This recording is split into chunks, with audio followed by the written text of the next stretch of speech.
रूप के दुनिया पुजारी हो गई।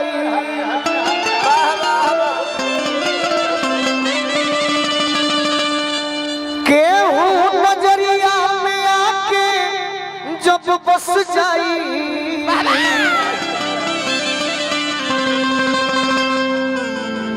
तो जनी हो कि प्रेम के बीमारी हो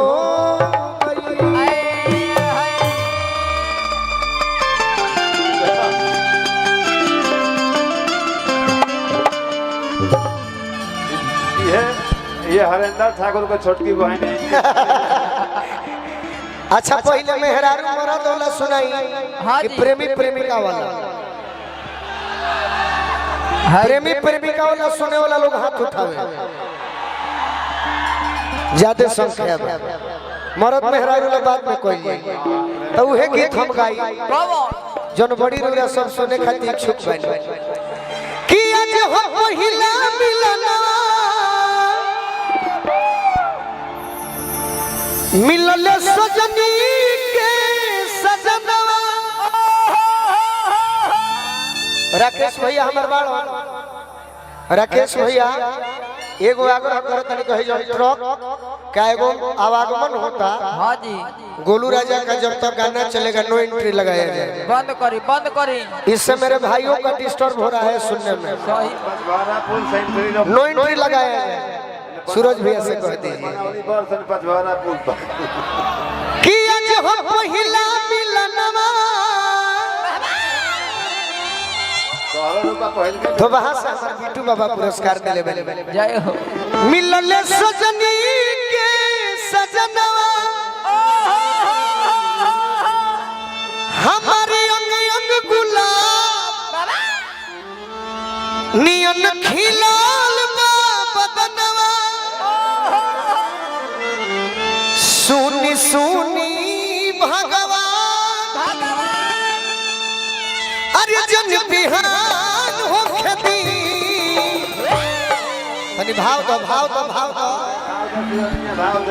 बैठक है शेर साहब बैठ तरफ सुनी सुनी भगवान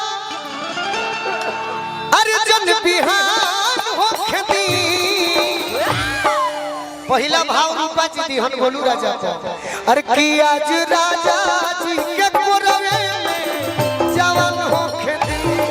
आज राजा जी के कोरवे में जवान हो खेती। आज राजा जी के कोरवे में जवान हो खेती। आज राजा जी के आज हो पहिला मिलनवा मिलल सजनी के सजनवा।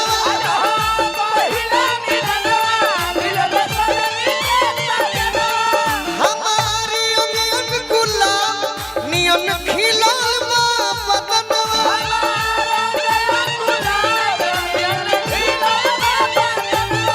सुनी सुनी भागवा जन बिहान हो खेती। भाव दे तारू तो निमन से दो। हाँ जी अरे कि आज राजा जी के कोरवे में जवान हो खेती। आज राजा जी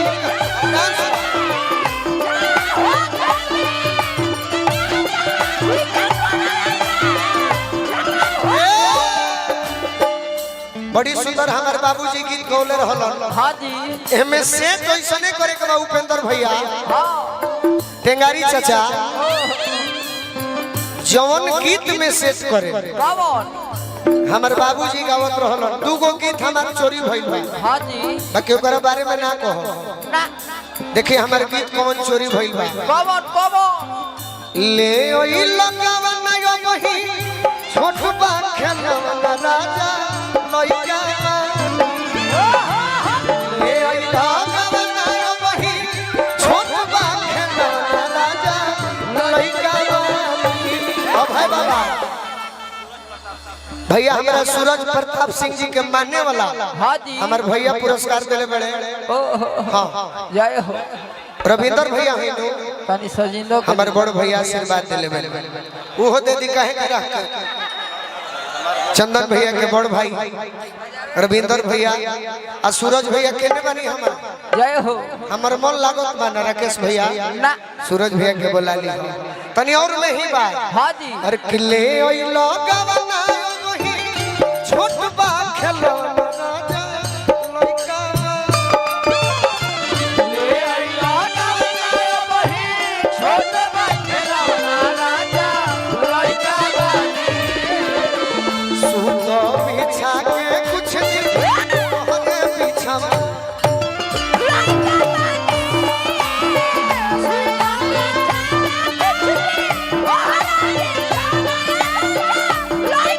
आज राजा जी के बोले जवान होके आज राजा जी के बोले या भाई बाबा या भाई बाबा तो मन बा मुर्गी मारे के मारो मारो मुर्गी के देखे के ये हम चाहती तो सीधे सीधे गा देती छोटू बाबा हाँ जी मामा जी ये चाहती तो सीधे निकाल देती कि राजा जी के ओठावा में अपन रुपा फुआ के मुर्गी जरूर देखा ये का बड़ा बता ये तारा महंगा पड़ जाए सही बात देखिए छोटू बाबा जाते रहे एम्बुलेंस में कंट्रोल में रही बताएं अब तब के घर ही बा छोटू बाबा के पेट खराब हो गइल बा एकरा के सीधे निकालल जाई छोटू बाबा बाबा बिना क्लासिकल के सही बात कि राजा जी के ओठावा में तनी हमरो जरे लागो स हाँ जी अरे ओठ जब भूखल बिया ओठ जब सोटी अपन फ्रेंड बनाने में लागल बड़ी बाकी मुर्गी मारे के भाई एक जनी मारो हाँ जी। पहले तोहरे होई अरे कि राजा जी के ओठावा में ओठ जब सोटी ए बाबा तू तैयारी में बड़े हां हां ये तो मुर्गी मारते जैसे बुझा दे कि यहाँ बोला को पैखाना पास करावे क्या मुकेश क्या मामला है इधर उधर कर रहे हो ओ पखैना मामला ये है कि सब लोग व्यस्तता है मंच भीड़ है थोड़ा मैनेज करना पड़ रहा है मैनेज मत कीजिए जहाँ हम खुद मैनेज करेंगे भाई हाँ हाँ अच्छा ही बैठ गई जय हो वाह जान तहर का नाम का नाम हो बोल अंजलि तहर नाम हो अंजलि हम एक समय में पूछत रहे लड़काई में चंदन भैया हाँ जी जब यूकेजी में पढ़े हाँ जी कि फाइल के तो बोले बड़ू सीनावा के जरिया आ गोरे गोरे गाल तहर केस बटे करिया कहाँ पढ़े जल तहर के ने स्कूल बोला बोला बोलू बोल बाकी मुर्गी के बेराबा मुर्गी के मुर्गी लो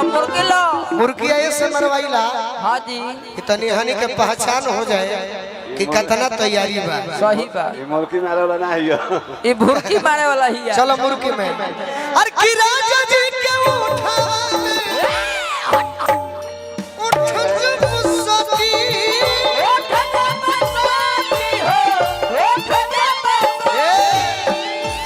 जा निकल गइलू जा जा पास कर आई भाभी जी भाभी जी ई भाभी जी ना है पैसा वसूल प्रोग्राम गोलू रे जनु करेले हाँ जी तनी तू देखावत जा अरे कि राजा जी के उठावा में बहुत अच्छा बा बहुत अच्छा बा बहुत अच्छा जा जाता भोर का ठीक अब के बात चल रूपा जी है ना रितिका जी चलो है ना ठाकुर जी का सिस्टर देखब लइका झिटका मत फेंकस अरे कि राजा जी के उठावा में जो तो उजल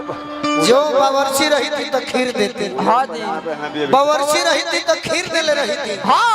हनुमान रही थी तो सीना में चीर देले रही थी सही बात एह देश के प्रधानमंत्री रही थी तो तोहफा में कश्मीर देले रही ओ थी ए रूपा भौजी ए भौजी आओ आओ नहीं करके के मुर्गी देखे तू ही तो आज भोजपुरी के बचौले बन हाँ जी ई लोग अश्लील कइले बा तू बचौले बन भाई देखिए हमरा अभिभावक हमार गार्जियन हाँ जी पिता तुल्य हाँ पूछी चाचा हमरा के 1000 रुपया देले ये बे बोलू हाँ इनके काज बच्चा का तो हरेंद्र ठाकुर आइल बड़े ये बहिन के काज हटा है ने देखे दो बैठा बैठा ऐसन मरी हो कि चारों ओर लोग देखे हाँ जी हमनियो को बैठ दे जाए अरे कि राजा जी के उठावा में ओठ जब साटी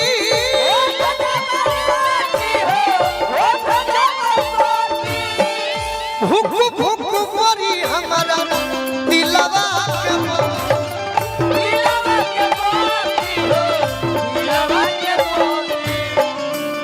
वाह वाह भुक भुक मरी हमारा दिलवा के मोती सूरज भी अरुरा के हम सम्मानित करे खातिर बेचैन बन हाँ जी अब हम अपने गमछी से अरुरा के सम्मानित करो सही बात अरुरा आई